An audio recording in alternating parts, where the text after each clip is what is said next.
Hola amigos, we are The Roots. On this vlog, we are sharing with you our ups and multiple downs on our mission to travel and experience as much from life as possible. So please tag along on this journey. So, Mr. Root, what are we doing now?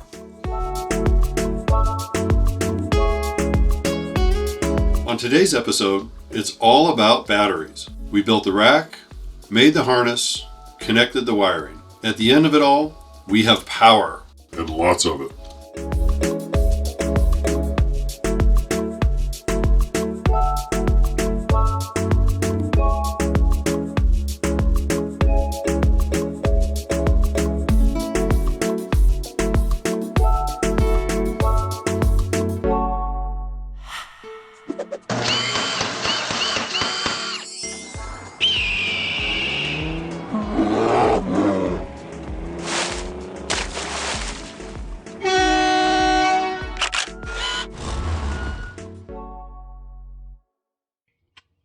Good morning, Mr. Root. Good morning. Progress report number, who knows what number is? I don't know. I don't know. What are we doing today? No, that's what I'm going to ask you. Don't pin it on me. No, what are we doing today? What are we doing today? What have we been doing since yesterday? So we're building our battery box to hold our batteries. Okay. So you come over here, you'll see we have a whole pallet full of battery modules. Yes. They're 24 volt, 200 amp hour, 5.12 kilowatts per battery module. Okay. So I'm building a box that Laura made a drawing for. Not that this is real important for you guys to see, but basically we're going to create this metal enclosure to slide all the batteries out. Standing up, of course. And they'll be standing up. Yes. And they're going to fit in the front opening behind the front wheel of the bus. So we'll have 5 batteries on one side, 5 batteries on the other side. They'll all be parallel together. Okay. Well, what are you doing? You cut a bunch of metal yesterday? We cut all the frame pieces. So these are all going to get joined. This is going to be the base of the box. Yeah. Then we're going to have upright slots for each battery to go into. Okay, and what am I doing? Now these are going to hold. These are going to hold the partitions in place. Yes, and they've been out in the environment, so the metal is a little rusty. So I need to clean them out with the grinder. So this is going to capture the edge of the battery. There's going to be another one here, one at the top, and this is our spacing. Okay.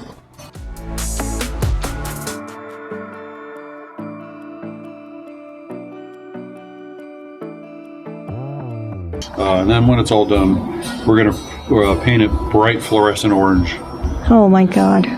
But that's by design, because anytime something's energized with high voltage, high current, you want it to be known that it's high power. And that's purposeful, because if, say you get in a wreck and the fire department shows up, they won't know what the heck's going on. Right. So if they see bright orange or yellow, they know not to touch that or go near that. Yeah. Because there's enough power here to fry someone.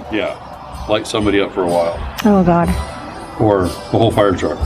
Oh, the whole bus. And the bus. Oh God. So excited. Driving with a nuclear bomb underneath. Okay, well, like we say in this house, senor, chop chop. That's not my term, that's yours. Oh, and you love it. Hi, senor. Mr. Root, what are you doing? We're going through a plan on how we're going to route our battery cables. Okay. That sounds exciting. So we have considering when you're sitting. We have 5 individual batteries on one side. Okay, so you guys see. 5 on the other. So this is what we've got. We got a parallel system. Yes. 24 volt. Yes. Times 10 batteries, still 24 volts. Yes. 24 volts, 200 amps. Okay. 200 amps times 10, 2,000 amps, because we're running it in parallel. Yeah. Okay. Okay. We have a lot of juice. Awesome, in theory. Okay, so how are we going to make this happen? Show us. So what we're going to do is we have a battery rack just like this. Okay, let's see. One's going to go on one side. We have 2 battery racks like this. One here, one on the other side.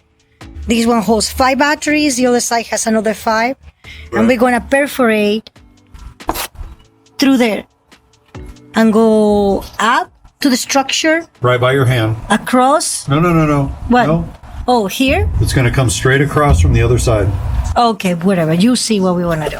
But basically, we're perforating these storage box and the other storage box, and we're connecting the cables with a sleeve system that we just MacGyverized in Home Depot. No, not really. It's actually, it's not MacGyverized. Okay. It's sleeving meant for running electric inside of concrete. Okay. That's what it's intended for. Okay. So if anybody ever decides they want to put a floor box in, you have to cut out the concrete, lay in the plastic sleeving, some sort of conduit, run your wires through that, and then pour concrete over it, finish it, and you're done. Yes. That's what we're using, is concrete electrical sleeving. Good. Not MacGyver. Okay. There's no rubber bands, there's no paper clips, and there's no bubble gum. And there is no Swiss knife either. Because that's what he uses, a Swiss knife. I am the Swiss Army knife. Oh, come on, senor. Don't is partly MacGyver. Okay, chop chop, senor. Like we say in this house, chop chop. Okay. Yes, when I say chop chop. I think he's getting used to it already. Okay, Mr. Root, so what in the world are we doing? Because this thing is really heavy, and you made me carry it. And preparing our batteries to mount in the battery rack. So we have 51 kilowatts of electrical power. So 5.12 per battery times 10. So we have 51 kilowatts. Okay. However you break down the math, that's what it ends up being. Okay. Cool? Yes. So what are you going to do now? These came from a solar field. So, big giant open spaces that had thousands and thousands and thousands of solar panels. They would dump all that electricity into these big giant sea containers, these Connex boxes. That are full of these. That are full of racks of these batteries. If that makes sense. So these batteries have their own built-in BMS and temperature sending units. Okay, where are we connecting that with something? We are. Do you have the something? Yes. So we're going to run a die over these posts. Yes. Because these don't have a fixture for us to use. We don't have the rack for the solar field. Yes. So these take a specialty connector. We don't have that. So what I'm going to do is I'm going to run a die over this and create threads. Okay. So when we create the battery cables, because we're running these in parallel. Yes. So basically all the negatives are going to get connected, all the positives are going to get connected. Yes. And then they're going to go to the inverter. Okay. So you put oil on that? That's grease. It's lubricant. Okay. So when I run the die over it, it doesn't dig into the metal. That's a dial? This is a die, D-I-E. Okay. And it's 7/8 by 20 National Fine Thread. Okay. So when we put the battery lug on there, we'll be able to put a nut on top of it and tighten it down. Okay, so show me. Yes. So you just put it on? So you start a thread.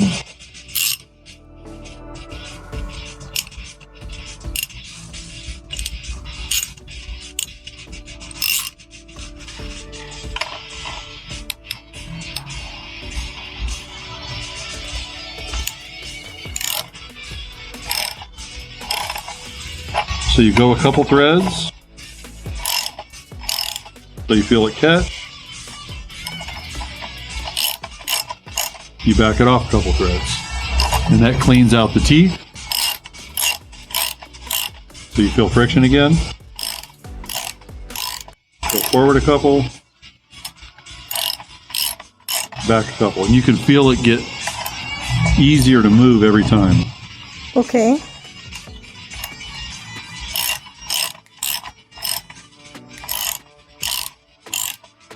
And then check the depth, we're still a little ways away.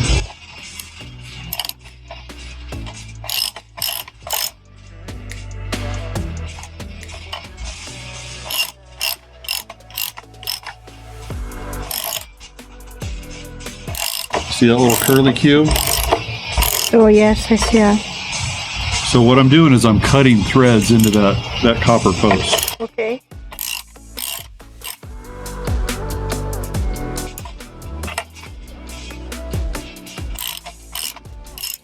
So you go in and out, in and out.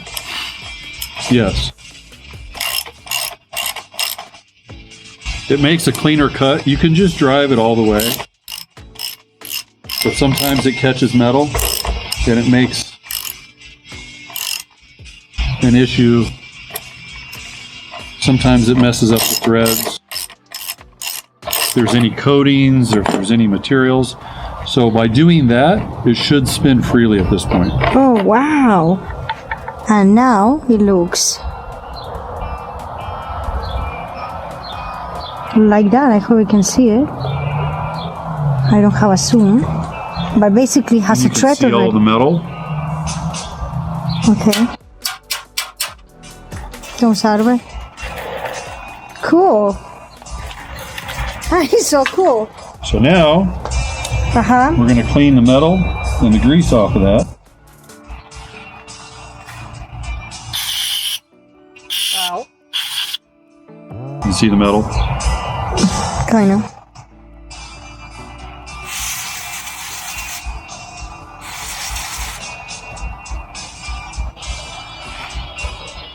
Okay. So now we have clean threads. There's no contaminants in there, there's no grease, there's no metal to create any shortages. Now if we throw the die on again, spins on nice and easy. Beautiful.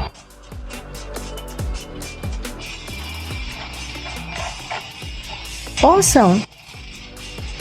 Check the cover goes back on. I'm going to move to the next one. Cool. Okay, we'll rock and roll.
Just don't drown on it, please. Good job, senor. So how I know this works is watch this. So boom, boom, boom, boom. The other harness is going to be kind of like that. So this will be these last two. Okay. So I have to do the duplicate of this. To connect it like that. Yeah. On the other side. On this side.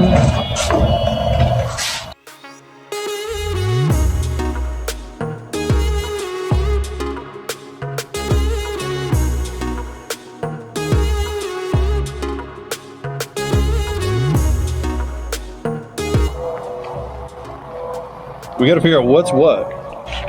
So this is a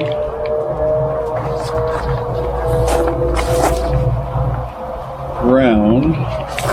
So you're stealing a ground from over here. Okay, I get it. Yes, you're stealing a ground. These are grounded in here, look. I understand. But look, this runner here,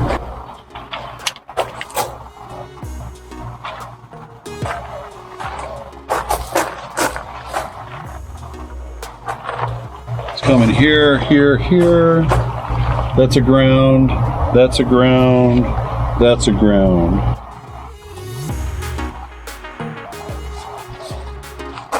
See? Mm-hmm.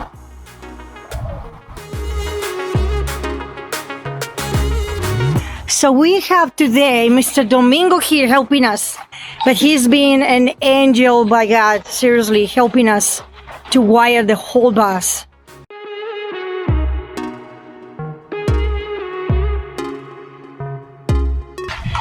So this is basically our temporary electric box. Yes. Because we need to pass inspection because we have a trip coming up and we have to make the bus legal.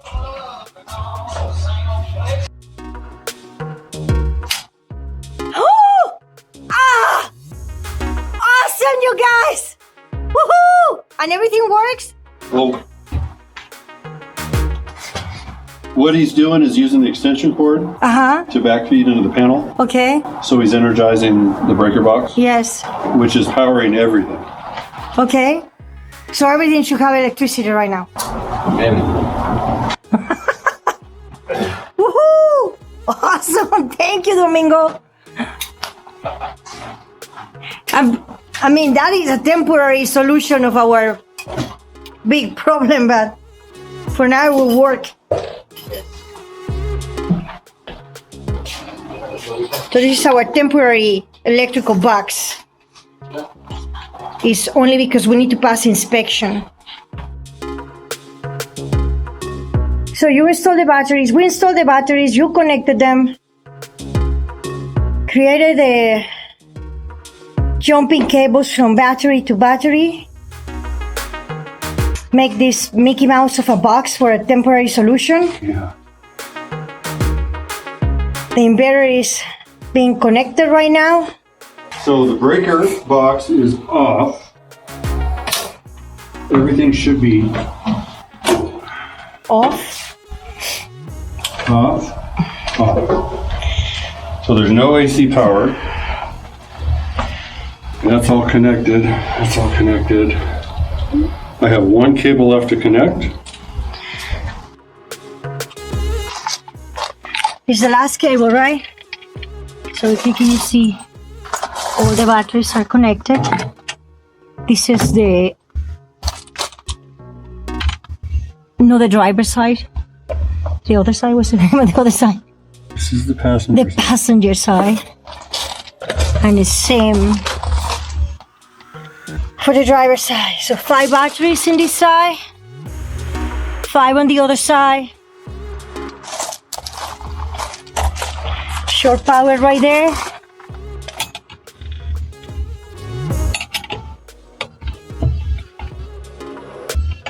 So what are you doing? Tightening this. Oh. And tell me again, what is that thing? This is called a shunt. So the shunt goes on the negative side. Okay. And basically you have your negative side of the battery. It goes through these plates or bars or whatever. Then it goes to the other side, and then there's a sensor in here that measures how much current is flowing through. Okay, and you're gonna connect that sensor to something else? I have a panel specifically for that.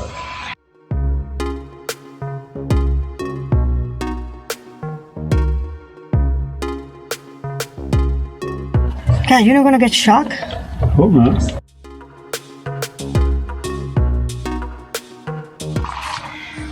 Are you good? Now what?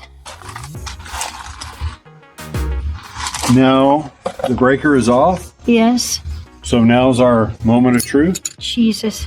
Ready? No. Okay, now we go upstairs. So the moment of truth. If that light turns on, we're game.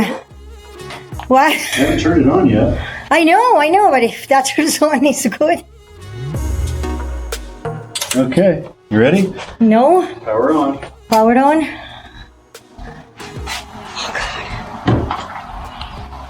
Inverter power is on. Inverter mode. You see? It's lighting up the lights. Weepy. Okay. Okay. Now what? Here we go. Oh my God.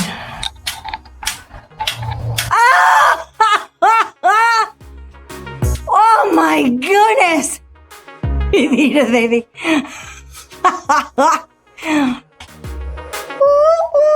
We have power. We have power, baby. Wow. Oh my God. Are you happy, senor? Good job, Mr. Root. Okay, right now this is a huge Mickey Mouse. But we needed it to pass inspection, to get a plate, to be able to drive it. And we are way, way, way behind schedule on the rest of our cabinets and the walkover and all that. But we need to be able to drive it to pass inspection. Or pass inspection to be able to drive it. Whatever. But we have power, oh God. Woohoo! So update video number who knows what. Whatever, this is electrical related. Okay. So I spent time on the phone with AimsCore. AimsCore is the maker of our inverter. Yes. We have a 24 volt, 6,000 watt, 120 240 split phase output with a battery charger. Yes. That is our inverter. Yes. We have 51.2 kilowatts of battery bank. Yes. We have humongous battery cables. Yes. We have shore power. So I created a pigtail to run the shore power off my welding tap. Yes. So if I'm not welding, I can plug it into the welding tap and charge the batteries. Make sense? Yes. So shore power is going in. You can see right here. It's right there. And these cables are hot. Those two should be hot and vibrating. And you feel the power go through. Yeah. They're actually vibrating. Yes. So power is going in 240 volts AC into the shore power input to the inverter. So it's coming from shore power into the inverter. So the power is coming into the inverter. The battery charger is currently running right now because it's filling up the batteries. So I spent about half the day on the phone with AimsCore, adjusting, setting, checking, double checking, triple checking what's going on with the inverter and the batteries. Come to find out, our battery bank is so big, it's like trying to fill a lake with a garden hose. Okay. So, and that's kind of the analogy that they used. Yes. They're so big and there's so much that this thing's going to run for probably a day and a half, maybe even 2 days. Okay. To completely fill up those batteries. Okay. To bring them up to 100%. Then the battery charger is going to shut off. Then we'll be able to reset our limits on our shunt, and then we know what our battery capacity is going to be. So we know what our estimated battery capacity is. We know what our voltage is supposed to be. So we can adjust all that. Yes. Then we just now have to let it charge up. Okay. So, and it's incredible that they've been on the garage for over a year. Not even a year. It hasn't even been a year. Okay, well, okay, whatever, 8 months or so. It was July of last year. Almost a year. We're a month away, 11 months.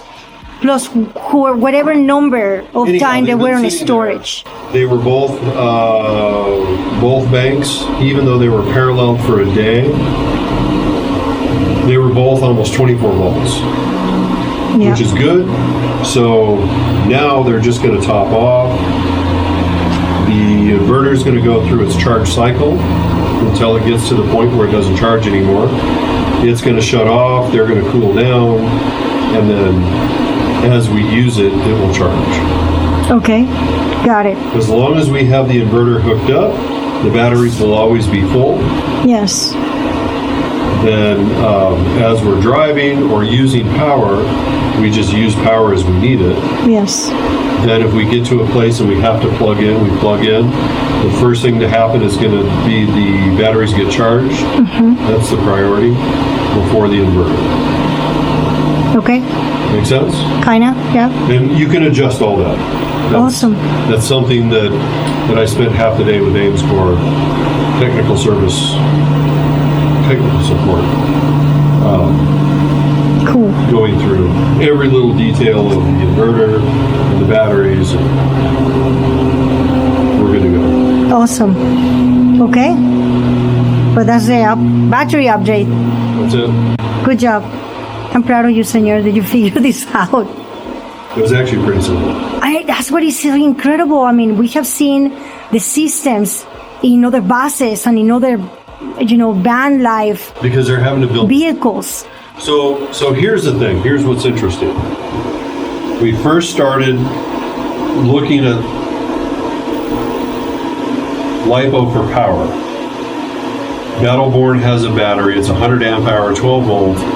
It's like $750. Yeah. So to meet the needs that we needed, it would have cost us $15,000 in batteries. Yes. Which is ridiculous. Yes. Absolutely ridiculous. So if I do the math correct, each one of our batteries is the equivalent of 4 12-volt, 100 amp hour batteries. Okay. 4. So that would be $3,000 for just 4 batteries. Yes. Now, we have 10 batteries times 4, so that's 40 times the cost.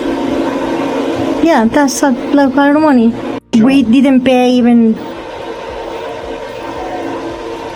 We paid as much as we would have paid for 3 brand new batteries. Wow.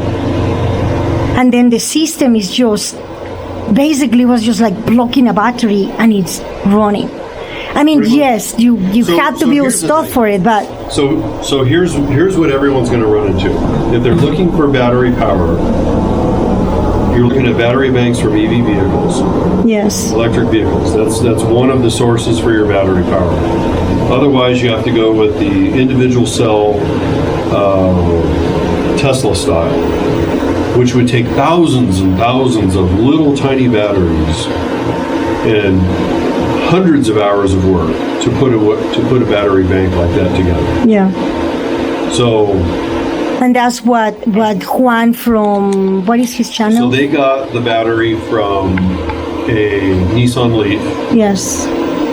And basically, when you break it down and do the math, it comes out to like 50 volts. Yes. So they went with a 48 volt system. We went with a 24 volt system. Yes. 24 volt efficiency versus 48. It's like 0.0001% difference between the two. Yeah. The good thing with the 24 volt is we can get a battery charger that runs off 120 volt or 240 volt to charge our batteries. Yes. We can use either power source to charge through our inverter and charge the batteries. Okay. Most inverters don't do that. Yes. But it only came in the 24 volt system. The 48 volt system did not accommodate that. The 12 volt system did not accommodate that either. Yeah. So we went with the 24 volt, and we stumbled across these batteries from a solar field. They were in a Connex box. They were from acres and acres and acres and acres of solar panels. Yes. And they help keep brownouts and blackouts from happening. Yes. Like in the summertime. Yes. That's where they're from, and that's what they're for. Yes. Well, they're meant for that type of usage, which is exactly kind of what we're using it for. Yes. So they're perfect. Huge power density in a fairly small space. They are heavy, of course, but we don't have how many batteries that would be. We have 10. We would need 40 car batteries. Yeah. To equate to these 10 batteries. Wow. Well. Do we need that much? Probably. So. Probably not, but.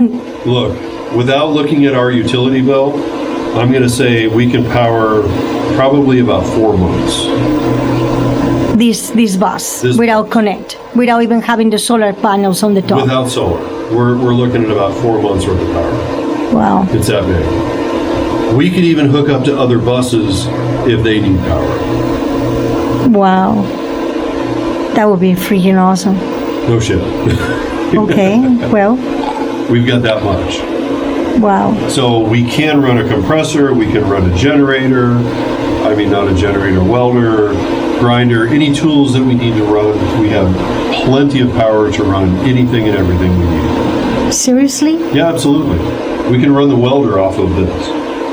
Oh my God. Yeah. It'll use it quickly. Yeah. But we can run the welder. If we had to. In an emergency or something? We could plug in and use the welder. Oh, wow. Okay. Air compressor, any tool we needed. Aside from all the appliances and the electrical usage, we're good to go for probably 4 months. Wow. Well, the test is going to be this first trip that we're going to have. We're going to find out because we're not going to connect. We're going to take it fully charged and we're going to go. And hopefully we don't need to connect. That will be the test. It's 3 weeks.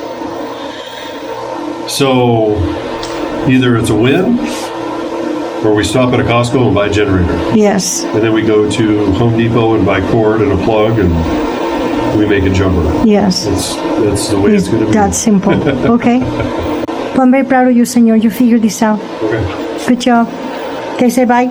See you, bye. Bye, Mr. Root. Bye.